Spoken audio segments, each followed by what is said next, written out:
Hi guys, welcome back to the channel. Today's video is why do we bash Americans? This is Lost in the Pond. I hope you guys have been enjoying the solo reactions that you've seen so far. I think when I'm recording this, you've only seen two. I think I've been Lost in the Pond one. So there's two more that I have already recorded that aren't Lost in the Pond. I think there's a music one and then a sport one. Pretty sure. Yeah, I think it's college traditions. That's it. Let me know in the comments what you want me to check out, if there's anything you want me to check out that James has seen, or things that James hasn't seen but you think James probably wouldn't be interested in, because obviously we're two different people. Yeah, so let's get into it. Why do we bash Americans? Ooh.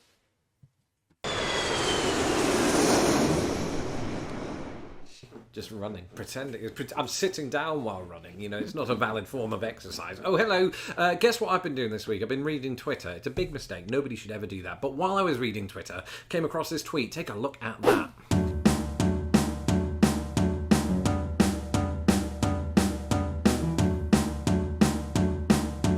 Right, and it got me thinking, why do we bash Americans? And I don't mean we as in me and everyone else. And I don't just mean this, politically. There seems to be a tendency toward bashing Americans in general. Now, before I do continue, I should reiterate that, of course, this isn't all British people bashing all Americans all the time, but there is still, nonetheless, this tendency that happens there. And you wouldn't expect a restaurant to write this about other nations or other nationals from around the world, but somehow it's fair game with Americans, and that is something that I've never understood. Of course, now I understand it even less, having lived in America for 11 years and married to an American who would not take kindly to me saying such a thing. So, I just wanted to give some thought as to why we think it is fair game. In order to do so, we have to look historically at the relationship, the now apparently special relationship between Britain and America. And so, I think anti-American sentiment, if you want to call it that, among my British compatriots has existed for centuries. I mean, you could go back to the early colonization of what is now the United States. Even after that, take, for example, Samuel Johnson, the inventor of the original English dictionary in Britain. He was the precursor, I suppose, to Noah Webster in that sense. And, he had quite a strong anti-American sentiment to him. He's the very man, in fact, that said, I am willing to love all mankind except an American. And that's not all. That's a bit harsh, isn't it? He said, that's not where it stopped. He also said, by his own choice, this was of somebody who would move to the continent of North America, or just the United States in general. By his own choice, he has left a country where he had a vote and little property for another where he has great property but no vote. And in many ways, that's sort of in line with King George III's idea that as a political entity, America had no hope, that it would go nowhere. And of course, then it did. It became independent from the British. You could almost argue that that may have led to resentment, at least at that very time. I think if you were to talk to British people today, they may not even cite 1776 as a reason for their resentment. Yeah, I definitely wouldn't have known about that before these videos. I'd have had no idea that we didn't get on back then. I'd have no idea.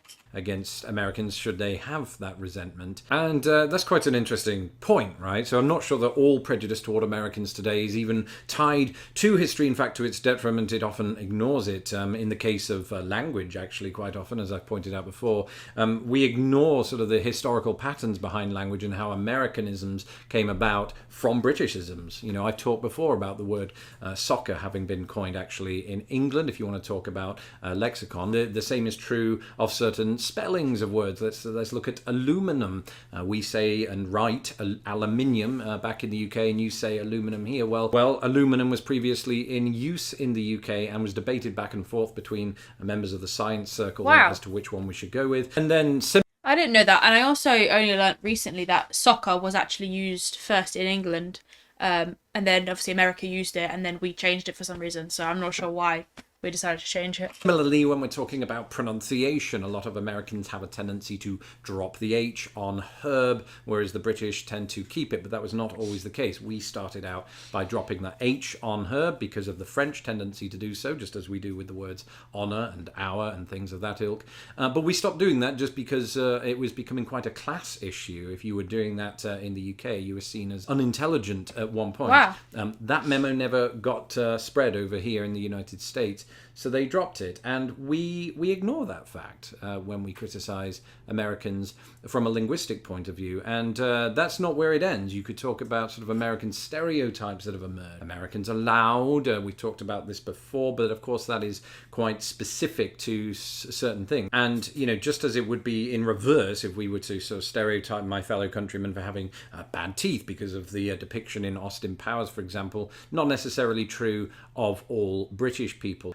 We do guide a lot of our things based on stereotypes. I'm talking now, of course, about the present day, having talked about the 18th century. But in between that, the relationship between the United States, or at least the political relationship between the United States and Great Britain, has changed, and specifically in and around World War II, when we sort of forged the aforementioned special relationship. You could still find quotes such as this, which was actually not by Winston. Americans will always do the right thing after exhausting all the alternatives. Okay. Winston Churchill. It's often said that Winston Churchill said it. He did not. There's no evidence for it. But the quote came out of somewhere. Somebody invented it. And so I think it's kind of a never-ending thing. But the big question is, why? Why do we bash Americans? We don't do this to people from other predominantly English-speaking countries like Australia or Canada. So we have to look at a couple of things. Firstly, America is a big dog in the world. It's the biggest dog. I think a lot of people hate on people because they're jealous. I'll stand by that. Perhaps in the world has been since World War II. We're very familiar with that idea. So in the present day, if we're ignoring history, as some are wont to do, are we simply looking at how America is a big dog and applying envy to that? Let's not forget, Britain also thinks of itself as sort of the greatest country in the world. It just uses different terminology. You know, it's very proud of what it's achieved, and rightfully so. I mean, we gave a lot to the world of music. We've given a lot to the world of technology, to the world of sport, etc., etc. And so when another country comes along and does all these things sort of bigger and grander and is itself extremely proud of its efforts, and rightly so, perhaps we look at that with a tinge of envy. I'd be lying if I said we didn't. And at the same time, there is respect. I think there is respect back in England for the United States. It's a weird sort of back and forth. It's like a love-hate relationship. Although I've got nothing against the United States, so it's not on me.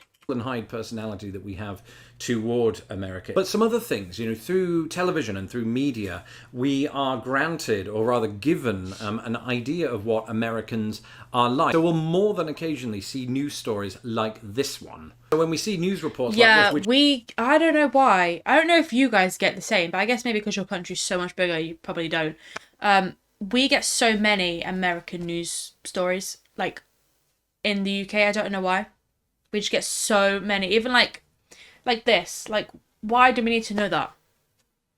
Why do we need to, like, do you know what I mean? But they just literally throw it all, like, England, I don't know why, but the news reporters just put a story out for putting a story out's sake. I don't know if you guys get as many English news reports over there, which I should say are very isolated but nonetheless very eye-catching and loud news reports. We have this tendency to assume, I think, through the frequency of it, that all Americans are like this, when in fact, through my own experience, I found it to be not the case at all. You know, I think most Americans that I interact with, while just like everyone else in the world may have their own neuroses that are unique to themselves and things of that nature, mostly aren't committing very bizarre crimes in Florida. I think that, you know, partly when we want to talk about British attitudes toward America, you have to remember that Britain just likes to moan. I mean, we do. We're a nation of moaners. I'm not a nation, but I am a...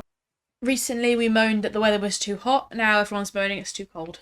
Moaner by nature because of, I think, my upbringing, but I tend to reserve that for things like the weather or the food that I'm about to eat tonight. It's not usually about a group of people from a nation, because let's remember that America is such a diverse nation that how could you really pigeonhole everybody into the same category? It can't be done. To that extent, it is impossible, I think, to bash Americans. You could bash a particular American for something terrible that he or she did, but to do it... It's too big of a place to generalise a massive group of people into a small box. to a whole nation of people is very short-sighted in my view. But don't feel too bad about that, America, because we don't just reserve it for you. We do something very similar to the French, and for similar reasons as well, both linguistically based and also imperially based, historically speaking. So, you know, when I see a tweet like that I showed here at the beginning of the video, I almost wish I could encapsulate all of these thoughts into one video and reply to that tweet with said video. And now I can. I win. And so that is why we/they/the British don't slash the British. It's not the Revolutionary War. That's why the British bash Americans. Thanks for watching. That was good. Only some British, Lawrence, just to clarify. Not all British people do slag the Americans off. A good video, a bit of history in there as well. I just think, don't be jealous. I think a lot of it comes down to jealousy, and you guys are such a superior country, and we're kind of nothing in comparison. So I think that's where the jealousy probably comes in. Hope you guys like the video. Please like and subscribe, and have a fantastic day.